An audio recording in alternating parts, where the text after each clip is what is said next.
संसार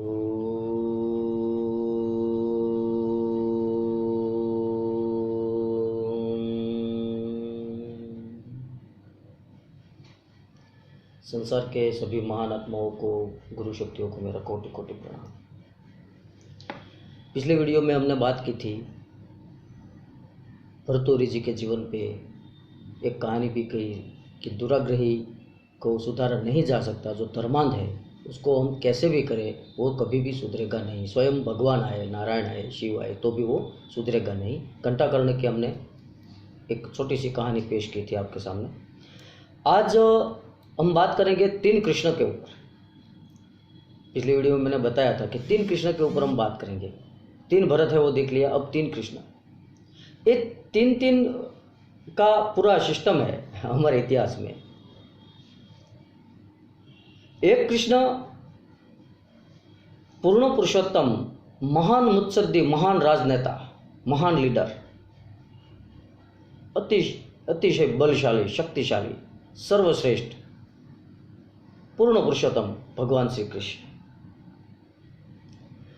दूसरे कृष्ण है कृष्णई, महाराज द्रुपद की पुत्री, जिसको हम द्रौपदी के नाम से जानते हैं, धृष्टद्युम्न की बहन है और अग्नि की ज्वाला से जो उत्पन्न हुई है वो कृष्ण।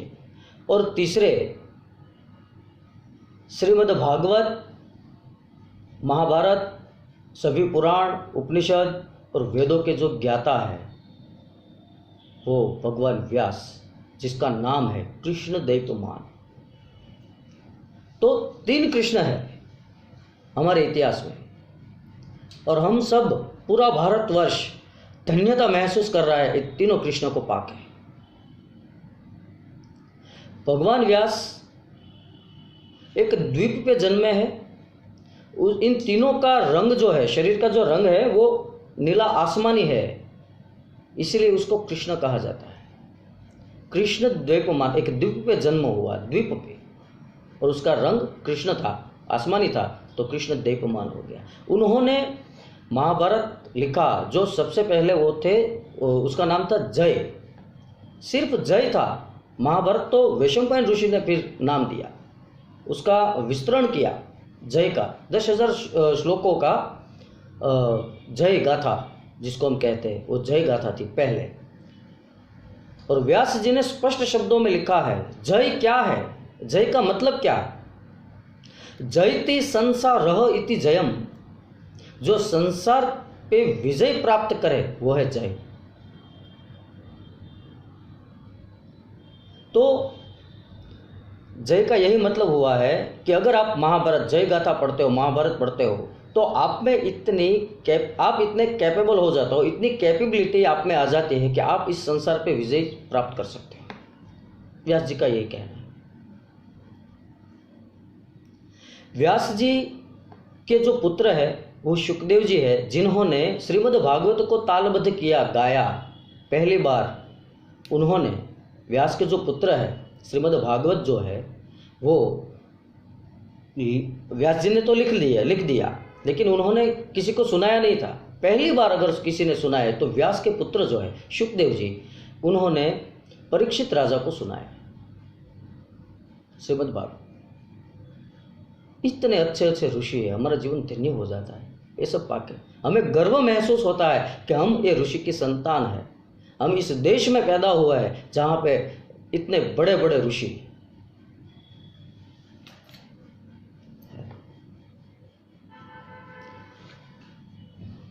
मत्स्यगंधा की बात हमने की थी एक बार। भीष्म जी का जब जीवन, हमने भीष्म जी के प्रतिज्ञा के बारे में जब हमने बात किया, तब मत्स्यगंधा के बारे में भी हमने बात किया था। शांतनु महाराज और मत्स्यगंधा के बीच में प्रेम होना, ये सारी बातें हमने की थी। तो महर्षि पराशर जो है वो शक्ति के संतान है। शक्ति जो है वो महर्षि वशिष्ठ के संतान है। महर्षि वशिष्ठ और अरुंधति की संतान शक्ति। कहा जाता है कि महर्षि वशिष्ठ के 100 पुत्र थे, उनमें से एक शक्ति था। जब महर्षि विश्वामित्र और महर्षि वशिष्ठ का जो सैद्धांतिक एक झगड़ा हुआ था, और उस झगड़े में उसके 100 पुत्र शहीद हो गए। वीर गति को प्राप्त हो चुके हैं। उनमें से एक शक्ति था, शक्ति का जो पुत्र है, शक्ति के जो पुत्र है वो है महर्षि पराशर, और महर्षि पराशर के जो पुत्र है वो है कृष्णदेवमान भगवान व्यास, और व्यास के जो पुत्र है वो है शुकदेव जी महाराज। तो महर्षि पराशर का आगमन, वहाँ से निकलना, नदी के उस पार जाना है, वहाँ पे वो नौका में बैठते हैं, और मत्स्यगंधा जो सत्यवती है वो नौका चलाती है, कभी इस छोर पे तो कभी इस तट पे, ऐसे बार बार चलता रहता है। दोनों के बीच में प्रेम संबंध होना, और फिर गांधर्व विधि से उन दोनों का विवाह, और विवाह के बाद जो संतति उत्पन्न हुई, जो संतति पैदा हुई, वो है हमारे कृष्णदेव भगवान व्यास, जिसको हम कोटि कोटि प्रणाम करते हैं। क्योंकि व्यास को प्रणाम किए बिना हम महाभारत ठीक है, व्यास को प्रणाम किए बिना हम भगवान श्री कृष्ण का जीवन का बखान, उसका गान हम कर ही नहीं पाएंगे। ये सारे ऋषि मुनि जो भी है, उन्होंने जो भी लिखा है वो सब एक निर्गुण निराकार जो शक्ति है, जो चैतन्य है, वो सगुण साकार रूप धारण करते हैं। क्यों करते हैं? क्यों इसको, इन सब लोगों को ये सब लिखने की आवश्यकता ही क्या थी? हम आज कृष्ण को भगवान मान लेते हैं, एक कृष्ण ने ये लीला की, कृष्ण ने वो लीला की। वाल्मीकि जी ने पूरी रामायण लिखी, क्यों लिखी? एक निर्गुण निराकार शक्ति सगुण रूप में अयोध्या में दशरथ जी के घर पे जन्म धारण करता है। एक कृष्ण जो मथुरा की जेल में, वसुदेव जी के घर जेल में जिसका जन्म होता है, उन्होंने क्यों ये अवतार क्यों लिए, और ये ऋषि मुनियों ने क्यों सब लिखा? ये सबसे महत्वपूर्ण चीज है कि इन्होंने इसीलिए लिखा कि आगे चल के भारतवर्ष की आने वाली जो पीढ़ी है वो इस चीज को पढ़े, उसको समझे, और जब कभी भी उसको तकलीफ हो, कोई प्रॉब्लम हो, तो वहां से उसका सलूशन निकाल पाए। और हमने कृष्ण को भगवान बना दिया।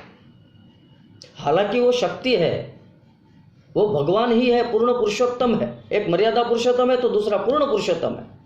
वो स्वयं नारायण है, स्वयं ईश्वर है। और श्रीमद् भगवत गीता के 10वें अध्याय में जो विभूति योग है, वहां पे उन्होंने पूरी सृष्टि को अपने अंदर समा लिया। उन्होंने बताया, वृष्णि नाम वासुदेवोस्मि पांडवा नाम धनंजय, धनुर्धारियों में राम में हूं, पेड़ों में पीपल में हूं, देवों में इंद्र में हूं, नागों में वासुकी नाग में हूं, शेष नाग में हूं। पूरी प्रकृति बता दी, सब जगहों पे मैं हूं, कण कण में मैं हूं, वो है ईश्वर। लेकिन उन्होंने जो जीवन बिताया वो एक मानव का जीवन था, तो हम भगवान श्री कृष्ण को मानव की दृष्टि से ही देखेंगे, ईश्वर की दृष्टि से नहीं देखेंगे। और तब जाके पता चलेगा कि उसके जीवन में कौन कौन सी ऐसी स्थिति आई, कौन कौन सी ऐसी परिस्थिति आई, इसका सामना उन्होंने कैसे किया। और हमारे जीवन में अगर ऐसी परिस्थितियां आती है तो भगवान श्री कृष्ण के जीवन को देख के उन्होंने कैसे सॉल्यूशन निकाला था, वही सॉल्यूशन हम निकाल पाए। इसलिए उन्होंने ये अवतार धारण किया था। क्या वो सच्चिदानंदन जो शक्ति है, क्या वो पैरालिसिस का अटैक कंस को नहीं ला सकते थे? क्या वो रावण को हार्ट अटैक नहीं ला सकते थे? इन सब का संहार करने के लिए उसको अवतार धारण करना पड़ा। परित्राणाय साधुनां विनाशाय च दुष्कृतां धर्म संस्थापनार्थाय संभवामि युगे युगे। वो वचन देके गए हैं कि जब जब साधु पुरुषों के ऊपर अत्याचार होगा, देवी शक्ति कम होने लगेगी और आसुरी शक्ति जब भी ज्यादा बढ़ जाएगी, तब तक उन दुष्टों का वध करने के लिए मैं आऊंगा। ये वचन देके गए। और वो 5000 साल से भी, आज भी 5000 साल से भी ज्यादा हो चुका है समय, फिर भी आज वो पूरे विश्व के गुरु है। कृष्णम वंदे जगत गुरुम आज भी कहते, आज भी वो सबके गुरु है और हमारे भी गुरु है।